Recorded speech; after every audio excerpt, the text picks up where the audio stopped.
When installing the rails, there are a few dimensions that you will need to absolutely respect. They are indicated in the booklet. All right, the first one would be that you need to have 1/4 of an inch here above the finished floor. The idea is to be able to remove the cap here. Another dimension that you'll have is the spacing between the nose of the step and the rails. You'll need to have 1.5 inches here.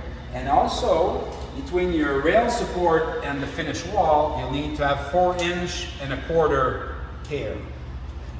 When you set your rails on the steps, you need the legs, the support can be placed at different portion of the steps. All depends on the angle of your stairs.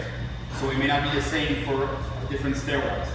Also, when you receive the unit, for each section of rails, you'll have 2 supports. When your travel is pretty short and you're only using one section of rails, you can actually use more legs if you want. If you're using both sections, you need to have a minimum of 2 legs for each section of rail. We suggest that you put them as far as you can from the middle of the rail.